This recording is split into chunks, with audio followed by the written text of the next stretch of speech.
আসসালামু আলাইকুম। আমি এখন আছি মালয়েশিয়ার রাস্তায়। এগুলো হচ্ছে মালয়েশিয়ার মার্কেটগুলো। হ্যাঁ, তো সামনে কিন্তু আর 2 থেকে 3টা রমজান আছে। পরবর্তীতে কিন্তু মালয়েশিয়াতে রমজান ঈদ উদযাপন হবে আমাদের বাংলাদেশের মতোই।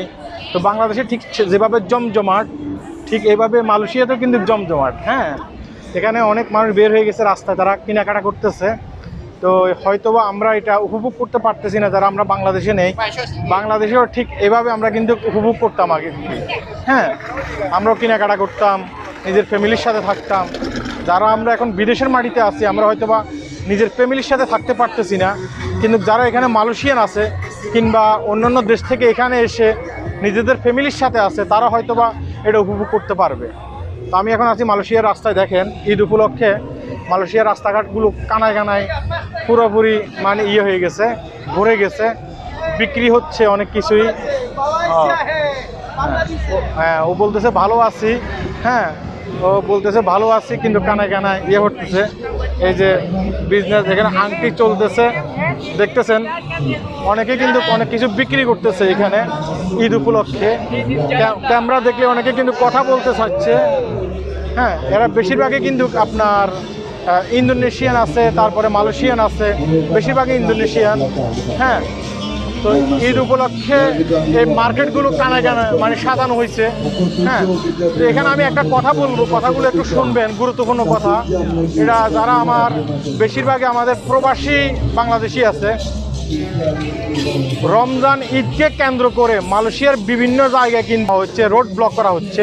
তো রোড ব্লক করে যারা মোটরসাইকেল আরোহী আছে আমাদের বাংলাদেশি, এখানে একটা বান্দর দেখতেছেন, সে বান্দর বেঁধে রেখেছে এখানে। তো রোড ব্লক করে কিন্তু মোটরসাইকেলের কাগজপত্র চেক করা হয়। তো যারা বেশিরভাগই আমাদের বাংলাদেশি এখানে অবৈধ আছেন, তারা কিন্তু রাস্তাঘাটে না বের হওয়াই ভালো। আমি মনে করি যে রাস্তাঘাটে যদি আপনি বের হন, আপনি হয়তো বা সমস্যাতে পড়তে পারেন। হ্যাঁ, রাস্তাঘাটে বের হইলে কিন্তু আপনি সমস্যাতে পড়তে পারেন। দেখা গেছে রোড ব্লক করতেছে আপনার মোটরসাইকেলের কাগজপত্র দেখার জন্য। তো হঠাৎ করে দেখা গেছে কি আপনার নিজেরও কাগজপত্র নেই, অর্থাৎ আপনি ভিসা নেই, তাইলে কিন্তু আপনি অনেক ক্ষেত্রে সমস্যায় পড়তে পারেন। তো ঈদের সময় যে বন্ধগুলো থাকে, সেই বন্ধগুলো রুমে থেকে কাটানোর চেষ্টা করবেন আমি মনে করি যে। কারণ আমি এখানেও দেখতেছি যে অনেক জায়গায় কিন্তু রোড ব্লক দিচ্ছে, রোড ব্লক দিয়া মোটরসাইকেলের কাগজপত্র চেক করতেছে। তার পাশাপাশি দেখা গেছে কি অনেকের ধরে তারা কাগজপত্র থাকলেও করতেছে। সেটা তো আপনারা বুঝেন যারা মালয়েশিয়াতে আছেন। আর কাগজপত্র না থাকলে তো দেখা গেছে কি আরও বিপদ। হ্যাঁ, তো দেখা গেছে কি সব জায়গায় কিন্তু কেনা ভরে গেছে, আপনারা দেখতেছেন। হ্যাঁ, ব্যবসা কিন্তু খুব ভালোই চলতেছে এখানে। আমরা হয়তো জামা কাপড় যারা বিদেশের মাটিতে আছি, তারা কবে কিনছি সেটা আমরা জানি না ঈদের জন্য। তো বাংলাদেশে যারা আছেন তারা কিন্তু জামা কাপড় অনেকে কিনতেছেন আর কি। হ্যাঁ, তো আমি বলবো যে যাদের কাছে এখন কাগজপত্র নেই, যারা এখন মালয়েশিয়াতে আছেন, যাদের কাছে কিন্তু কাগজপত্র নেই, তারা কিন্তু রাস্তায় বের হওয়ার তেমন দরকার নেই। চতুর্পাশে কিন্তু রোড ব্লক দিচ্ছে, তারপরে দেখা গেছে কি আপনার পুলিশি পাহারা বসাইছে। হ্যাঁ, কাগজপত্র চেক করতেছে গাড়ি, তারপর পাশাপাশি আপনাদেরকেও ধরে তো হয়রানি করতে পারে। এখন আমি আছি, দেখা গেছে কি আপনার মসজিদ ইন্ডিয়া যে স্বর্ণের মার্কেটটা আছে না, সেই স্বর্ণের মার্কেটটা আছি আমি। আমার সামনে কিন্তু দেখা গেছে কি মাইডিন আছে, তারপরে আপনার হানিপা আছে। হ্যাঁ, স্বর্ণের মার্কেটগুলো আর কি। তো আমি সেখানে আসছি, সেখানে আপনাদেরকে দেখানোর চেষ্টা করতেছি। মানুষগুলো রাস্তায় বের হয়ে গেছে, কেনাকাটা করতেছে অনেকের ফ্যামিলির সাথে, যারা আমরা বিদেশে আছি। হ্যাঁ, হয়তো দেখা গেছে আমাদের ফ্যামিলি এখানে নেই আর কি, ওটা আর কি। এগুলো হচ্ছে স্বর্ণের মার্কেট, আপনারা দেখতেছেন।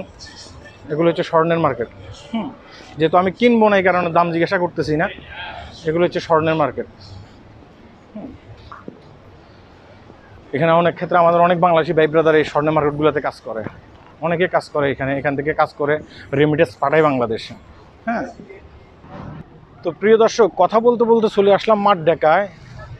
আপনারা দেখতেছেন এই মাঠডেকা মালয়েশিয়ার কুয়ালালামপুরে অবস্থানকৃত। হ্যাঁ, মসজিদ জামের পাশেই মাঠডেকা। তো এখানে এখন প্রচুর মানুষের ভিড়, কারণ বিকালবেলা হলে এখানে মানুষ কানায় কানায় ভরে যায়। কারণ এখানে ইফতার করার টাইমে মানুষ চলে আসে, অসংখ্য মানুষ এখানে আসে ইফতার করার জন্য, যেটা আমাদের বাংলাদেশের পত্রপত্রিকাতেও আসছে এখানে। হ্যাঁ, দেখেন কানায় কানায় ভরে যাচ্ছে এখন মানুষ, কারণ প্রতিটি মানুষ এখানে ইফতার করার জন্য আসছে, জোড়ায় জোড়ায় চলে আসছে। কেউ বন্ধু বান্ধবের সাথে আসছে, কেউ নিজের পরিবারের সাথে আসছে। হ্যাঁ, তো এই যে এ হচ্ছে মাঠডেকা, দেখতেছেন, এটা হচ্ছে মাঠডেকা আমার পাশেই। হ্যাঁ, এটা হয়তো আপনারা যারা বাংলাদেশে আছেন তারা টিভির পর্দায় অনেকেই দেখেছেন, যারা তো মালয়েশিয়াতে আসছেন তারা তো সরাসরি দেখেছেন। হ্যাঁ, এই মাঠটা একটু পরে কানায় কানায় ভরে যাবে। মাগরিবের আজান যখন দেবে তখন দেখা গেছে কি এখানে অসংখ্য মানুষ আসবে। হ্যাঁ, তারা ইফতার করবে। অনেকে ইফতার করার জন্য অলরেডি প্রস্তুতি নিয়ে ফেলছে, ইফতার করার জন্য অনেকে প্রস্তুতি নিয়ে ফেলছে।